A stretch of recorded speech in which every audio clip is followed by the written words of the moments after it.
on, guys? Welcome back into the channel. In today's video, we're going to be talking about player development within College Football 25 and specifically how it is unbalanced and how that impacts your gameplay within this game and why it could be causing some of the issues that you're seeing with your team, and you might not really even be realizing it. So I joined into this Dynasty a little bit late. They had a couple of seasons of recruiting on me, and I was able to join in. I have one season of recruiting now under my belt, and I was able to progress up some of the players that are already on this team. And I was just going through, changing some positions, doing some edits in the off season, preparing for my second season, and I was taking a look at some of the players that were preparing to leave, some of the higher end players on this team. And I know that this isn't like the greatest team in the world, but that's also kind of why it's a really good example, because that's going to be representative of the majority of the teams within the game as opposed to some of the top teams with top end recruits. So I think it's a little bit more of a justifiable example to show you guys.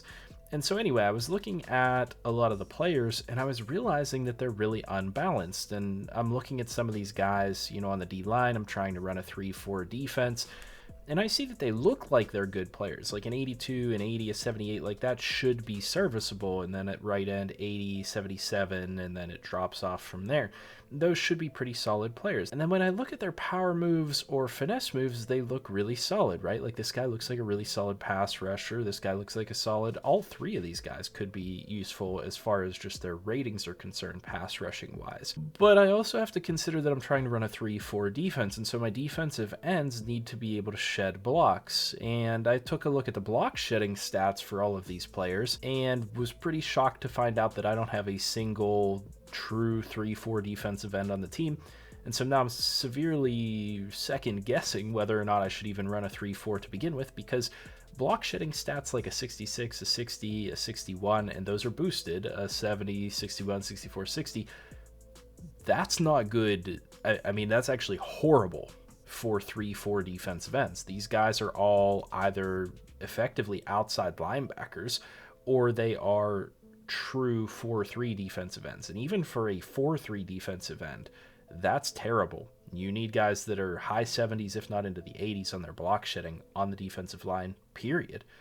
And so I was looking at a lot of these guys thinking, okay, what's going on here? Maybe some of them were converted as linebackers down to the D line, but then you still have guys that are like 6'5", 286 pounds that have 61 block shedding. It's like, holy crap. And new players came in as prospects unbalanced in this game. That's why they have their archetypes and whatnot. But I never really saw the upgrading as severely unbalanced as I have with operating with Texas State here. And I thought it was really important to show you guys this so that you guys understand what you're getting yourselves into.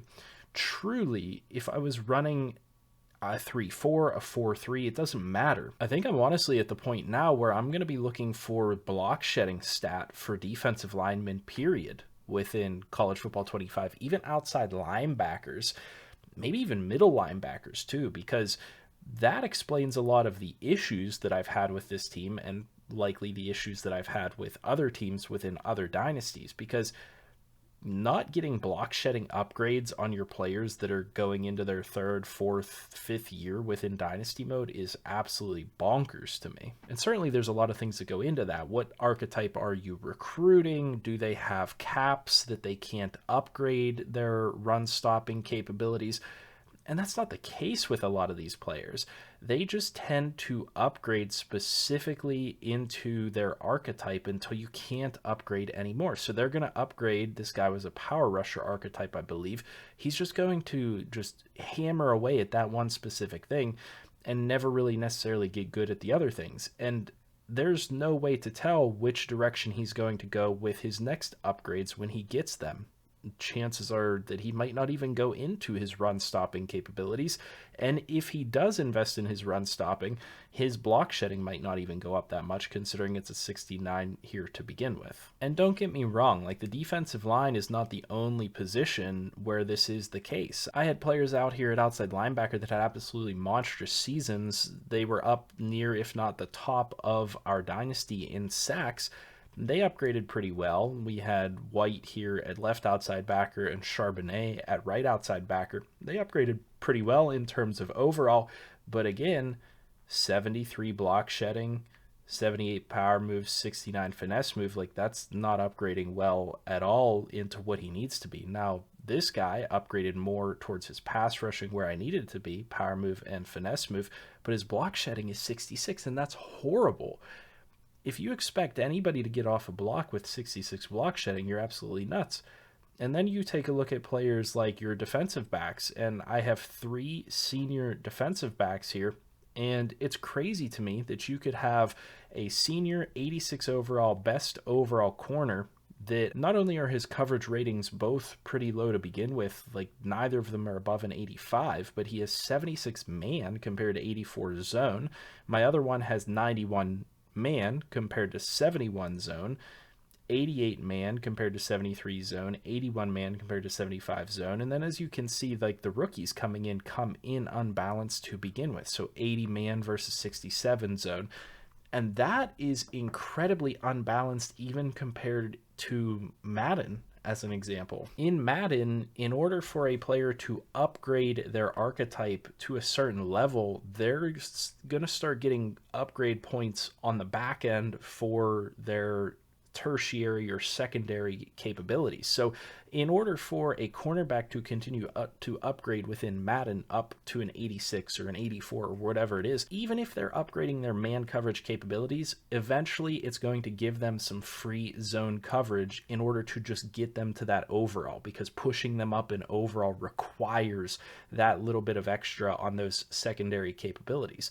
Whereas in this game, I actually don't think that it requires it at all, because as you can see, going from a player like this up to a player like this, I mean, that's probably about what the upgrade, type of line would look like within a year or two for this freshman coming in. And that's because of the way that the upgrade system works here. This guy's going to just continue to invest into man coverage until that is maxed out. And I have no idea what's going to go secondarily as far as his upgrades are concerned. And so, like I said, it's like every single position within this game, you can find highly unbalanced players.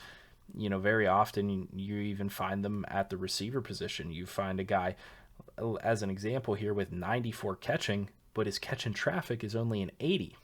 And that's not helpful to you whatsoever.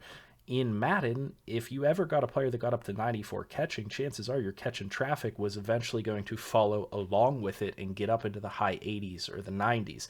And I think what happens within college football, honestly, more often than not, is you get a player, you put him into your lineup, he has elite dev, you look at his caps, he looks like he's going to be a solid player, and you just kind of fire and forget at that point. Like you know who's going to be good or who is supposed to be good, who should be plugged into your lineup, and so on and so forth. And a lot of people don't look back to see that when these players are upgrading, they're upgrading really, really unbalanced. And again, here's a 95 medium route running, 89 short route running, and 79 deep route running. I mean, how does that make any sense? Whenever we go to QB over here, you'll see players often that have things like this, where my highest rated quarterback has 85 short accuracy, 84 mid, but 66 deep accuracy. And my rookie coming in has 81, 82, and 67. And when these scrambler type players upgrade, they don't get deep accuracy. Chances are that this guy's going to get short and medium accuracy. That deep accuracy is never going to really scale up that much. And I tested that firsthand whenever I played with Vanderbilt with their speedy quarterback.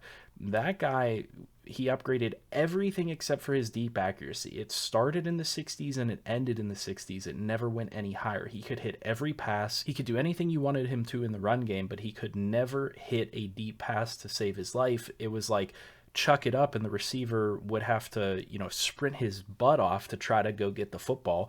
And most of the time it was overthrown, or sometimes it was underthrown, and this, that, and the other thing. But a lot of the problems that you will face gameplay wise within this game are due to players being so badly unbalanced. And don't get me wrong, there's a bit of realism in that, for sure, and it does certainly make things interesting. It impacts how you recruit, it impacts your strategy, it impacts how your team plays, all that different stuff. And there's some realism to players being kind of one-trick ponies and not being super well-rounded. And in Madden, it's super easy to build really good players and a really good team and a well-rounded player and a well-rounded team because you can manually upgrade those guys. And when you upgrade one thing, if you upgrade it high enough, it's going to bring the secondary ratings along with it. So it is kind of cool in a respect that that is the capability, but I would love to have a little bit more control, at least on kind of the bottom end of these things, especially if you're going to cap a player's upgrading capability like they do within this game.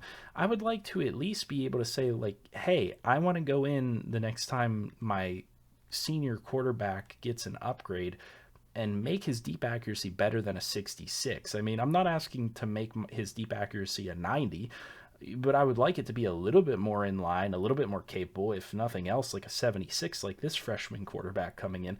I would like to balance that out a little bit. I might like to say, hey, I'd like to train my senior defensive ends or my junior defensive ends on how to shed a block. I mean, you've been playing college football for 4 or 5 years now, and you have no clue how to shed a block. That's absolutely bonkers. I might want to try to teach my guy that, had however many sacks leading the entire college football landscape in sacks, you can actually shed a block once in a while and help in the run game. But anyway, I could go on and on and on, and I could point out every single position. Offensive line, it's bad. You get heavy power blockers that can't do anything else, heavy pass blockers that are good at one pass blocking rating, but not all the pass blocking ratings, something like this. Just absolutely bonkers, and people wonder why their players don't play well. And I'd say like offensive line is probably the biggest culprit, and there's a lot of glitches and there's a lot of problems with the blocking in this game. There's times where players just straight up don't block anybody, and I get that, and I 100% acknowledge that. But there's so many times where people plug in a player that has like great pass block finesse, but his pass block rating and pass block power is terrible, and you don't get consistent performance out of that guy. Or you get a guy like this at tackle, and it's like, oh man, he's got 89 pass block, he's got 87 pass block finesse, and you said, Jake, that those are the top 2 ratings that you need for a pass blocker within college football 25. Well, yeah, but there are still instances where pass block power is going to come into play, and he's going to get beat. And his awareness is a 71, so sometimes he's just not even going to get onto the correct block to begin with, or he's not going to identify the correct player to block in the passing game regardless. And so, I would love if they would balance things out a little bit more. I think it's a little bit extreme how unbalanced players can really be within this game. I think this is maybe one of the minor examples at tackle here. This guy has really actually rounded out, for the most part, pretty well.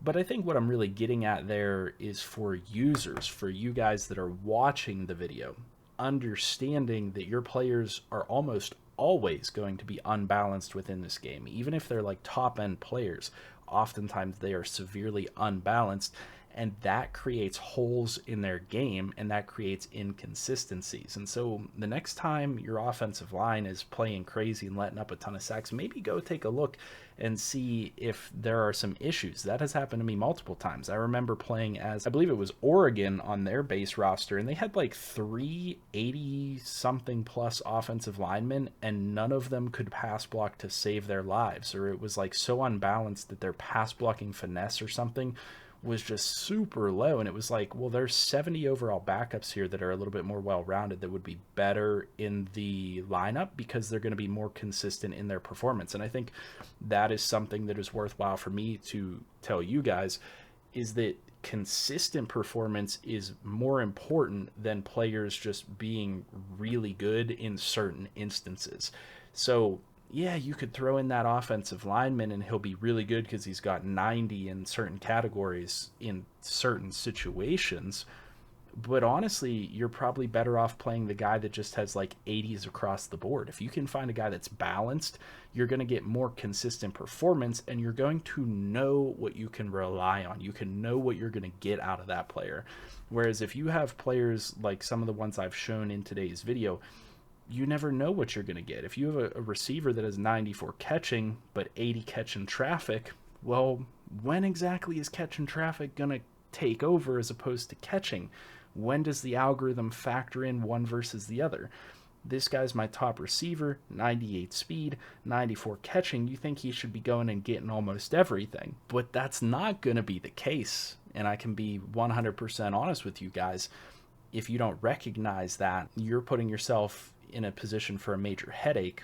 And the reality is, okay, I'm going to play that guy, but I understand if there's somebody near him, chances are he's going to be dropping the football because 80 catch in traffic is not that good. So when he's wide open, he'll catch it. And he's going to be wide open a lot because he's got 98 speed. But when he's near somebody, chances are he's not going to be catching it very well. And I don't know that I can necessarily rely on the guy to be that good at getting separation because he's only got 81 short route, 78 medium route, and 82 deep route running, 79 release. So maybe I should look a different direction for most of the routes I'm trying to have guys run within this game. Maybe this is just a deep ball one-trick pony type of guy. Maybe I need to actually look at some formation subs or different things to get different players in different positions on the field. And I could go on and on and on and on, and I could revisit the defensive line, I could revisit different things. I just want you guys to be very aware of how this game operates, how players upgrade, especially if you're not playing as one of those top end teams. It's a little bit different if you're playing as a top 25 team within the game, a team that can get elite prospects all the time because they're going to be like 90 plus in the categories that matter, but the lagging behind portion for them is probably going to be like 70s and 80s, which will be more serviceable. Whereas if you're playing as most of the teams in the game, like a Texas State as an example, you're going to end up with quite a few players that are really lacking in certain areas of their game, and it'll cause quite a few headaches and probably has caused some headaches for you guys, and you might not have realized to this point. But with all that being said, I would like to hear your comments down in the comment section below. Have you noticed any major cases of just straight up unbalanced progression within the game? What are your strategies to get around that? Who do you specifically recruit? I know that as far as defensive line goes, I think I'm going to start changing up my recruiting strategy for defensive line. More run stoppers, and then hopefully they pick up pass rushing capabilities as they go along. Used to be able to just straight up draft power rushers within Madden as an example, and they would accrue a lot of block shedding in that power rusher archetype, but that is not the case here within college football. So I might have to alter my strategy a little bit and think about things a little bit differently. So again, leave those comments down in the comment section below. Anything that came to mind after this discussion video, I'd be curious to hear your thoughts in the comment section. So please leave that feedback, leave a like, leave a comment, and subscribe if you haven't already. As always, I'll see you in the next video, and I hope you have a good one.